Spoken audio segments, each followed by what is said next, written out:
प्रधानमंत्री बनने के लिए कोई योग्यता है? कोई परीक्षा पास करनी पड़ती है? विधायक बनने के लिए कोई परीक्षा पास करनी पड़ती है? सांसद बनने के लिए कोई परीक्षा पास करनी पड़ती है? शिक्षा मंत्री, स्वास्थ्य मंत्री, मुख्यमंत्री बनने के लिए कोई परीक्षा पास करनी पड़ती है? लेकिन एमए करके, पीएचडी करके, बीए पास करके, बीकॉम करके, इंजीनियरिंग करके भी अगर आपको लेखपाल बनना है तो सरकार पूछती है तुम्हारे अंदर योग्यता है कि नहीं, पहले पीटी का एग्जाम दो। ये पीटी का एग्जाम नौजवानों का शोषण है। ये पीटी का एग्जाम बंद होना चाहिए। हम कोई पीटी का एग्जाम नहीं देंगे। तुम्हारा लड़का जैसा धनिया बेच के हजारों करोड़ कमाएगा, उसकी योग्यता नहीं चेक करते।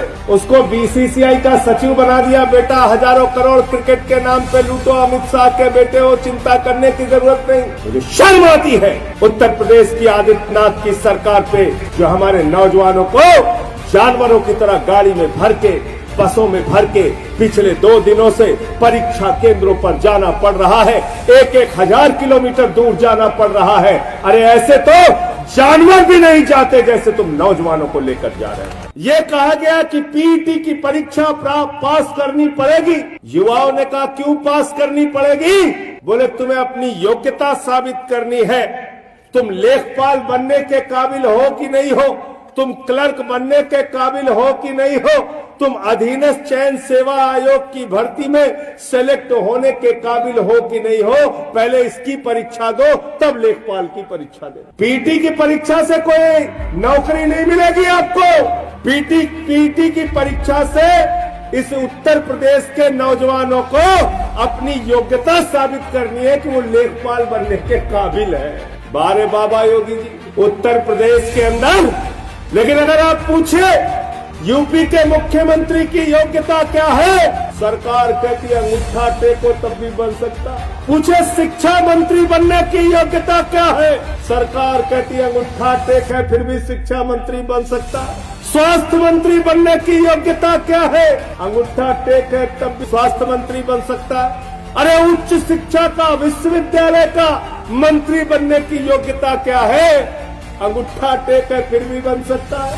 सांसद बनने की योग्यता क्या है, डॉक्टर महेश शर्मा जी ने कहा अंगूठा टेक है फिर भी बन सकता है। अरे विधायक बनने की योग्यता क्या है, बोले अंगूठा टेक है फिर भी बन सकता है। अच्छा सब कुछ छोड़ो, प्रधानमंत्री बनने की योग्यता क्या, बोले अंगूठा टेक है फिर भी बन सकता है। प्रधानमंत्री बनने के लिए कोई योग्यता है? कोई योग्यता है? कोई परीक्षा पास करनी पड़ती है? विधायक बनने के लिए कोई परीक्षा पास करनी पड़ती है? सांसद बनने के लिए कोई परीक्षा पास करनी पड़ती है? शिक्षा मंत्री, स्वास्थ्य मंत्री, मुख्यमंत्री बनने के लिए कोई परीक्षा पास करनी पड़ती है? लेकिन एमए करके, पीएचडी करके, बीए पास करके, बीकॉम करके, इंजीनियरिंग करके भी अगर आपको लेखपाल बनना है तो सरकार पूछती है तुम्हारे अंदर योग्यता है कि नहीं, पहले पीटी का एग्जाम दो। इसलिए ये पीटी का एग्जाम नौजवानों का शोषण है। मैं चाहता हूं युवक विंग के लोग लखनऊ के अंदर आंदोलन करें, अनशन करें, प्रदर्शन करें, छात्र विंग के लोग इनके साथ मिलकर आंदोलन करें। ये पीटी का एग्जाम बंद होना चाहिए। हम कोई पीटी का एग्जाम नहीं देंगे। तुम्हारा लड़का जैसा धनिया बेच के हजारों करोड़ कमाएगा, उसकी योग्यता नहीं चेक करते। उसको बीसीसीआई का सचिव बना दिया, बेटा हजारों करोड़ क्रिकेट के नाम पे लूटो, अमित शाह के बेटे हो, चिंता करने की जरूरत नहीं। और किसान का बेटा, मजदूर का बेटा, मेरठ में रहने वाला, बागपत में रहने वाला, नोएडा में रहने वाला, गाजियाबाद में रहने वाला, उसको बलिया भेजोगे, उसको गाजीपुर भेजोगे, गाजीपुर वाले को गाजियाबाद भेजोगे, बरेली वाले को बलिया भेजोगे। मुझे शर्म आती है उत्तर प्रदेश की आदित्यनाथ की सरकार पे, जो हमारे नौजवानों को जानवरों की तरह गाड़ी में भर के, बसों में भर के पिछले 2 दिनों से परीक्षा केंद्रों पर जाना पड़ रहा है।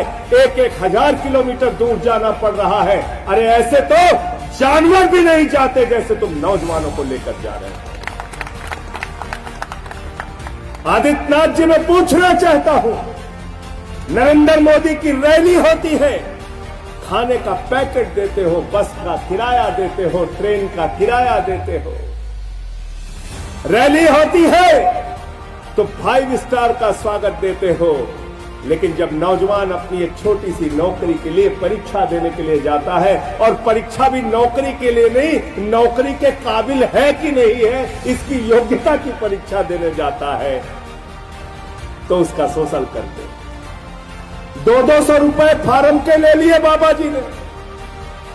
सोचो 37 लाख बच्चों ने अगर 2000 रुपए भी एवरेज खर्चा किया इस परीक्षा को देने के लिए, तो करीब करीब 740 करोड़ रुपए इस उत्तर प्रदेश के नौजवानों का लूट